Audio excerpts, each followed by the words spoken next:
Ang programang ito ay rated SPG. Striktong patnubay at gabay ng magulang ang kailangan. Maaaring may masiselang tema, lengguwahe, karahasan, sexual, horror o droga na hindi angkop sa mga bata. Isa ka rin bang sumabaybay sa ating paboritong palabas sa FPJ Batang Quiapo? Narito ang mga kaganapan na hindi mo dapat papalampasin. Unti-unting natutumba si Marites dahil sa pagsaksak nito ni Olga at sa pagsisigaw nga ni Tinding na tulungan ang kanyang anak. Agad namang dumating itong si Don Facundo at agad nga itong kinarga sa kanyang sasakyan at dinala ito sa ospital, habang ang tauhan ni Ramon ay hindi niya mahanap kung sino nga ang sumaksak kay Marites. Kaya agad niyang tinawagan si Ramon na hindi na niya makita kung sino nga ang sumaksak.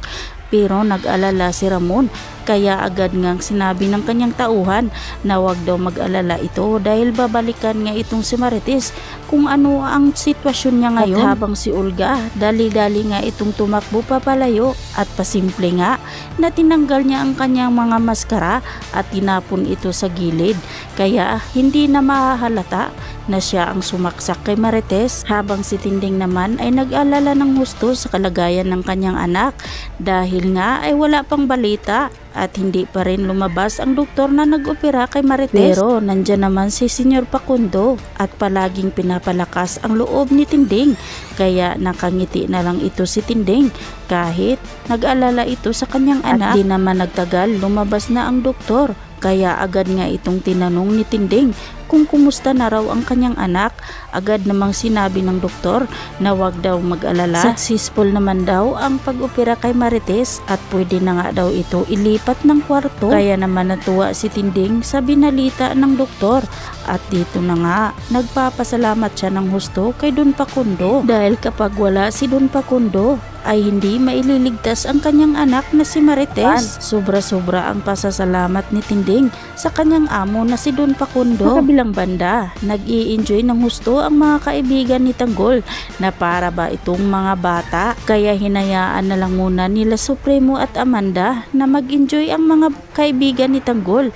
Ngunit hindi nga ito maiwasan na mag-alala sila Amanda kay Tanggol dahil hindi pa nga daw bumabalik sa pwesto nila. Ang hindi alam nila Amanda na nilibot pala ni Boss Divina si Tanggol sa kanyang malaking lupain at gumamit pa ito ng helikopter. Sobrang saya ni Tanggol dahil unang beses pa nga niya na makasakay ng helikopter at nilibot nga niya ang buong isla habang nakikita niya ang kanyang mga kaibigan na masaya. Kaya malaking pasasalamat ni Tanggol kay Boss Divina nang dahil kay Boss Divina nararanasan niya ang magiging mayaman. Kaya sinabi naman ni Boss Divina kay Tanggol na mas malaki pa nga raw ang mabibili na lupain ni Tanggol kapag susundin lang daw niya ang gusto ni Boss Divina. Kaya nagdesisyon na nga itong si Boss Divina na bumaba na upang puntahan na nila ang lokal na mga tao upang gamitin ito sa kanilang mga negosyo. Agad naman nilang nilapitan si Amanda upang sabihin na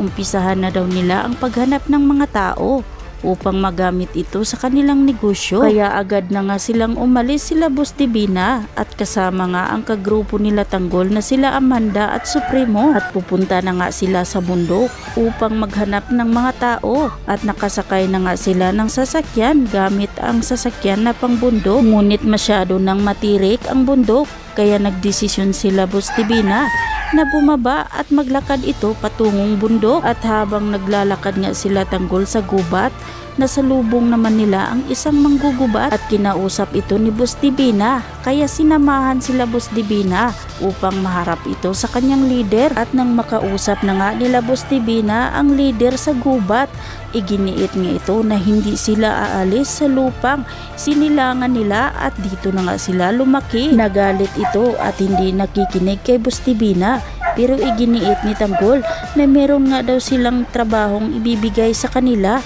na ikalulutas nga ng kahirapan nila. Kaya nakikiusap si Tanggol na makinig muna sa kanila.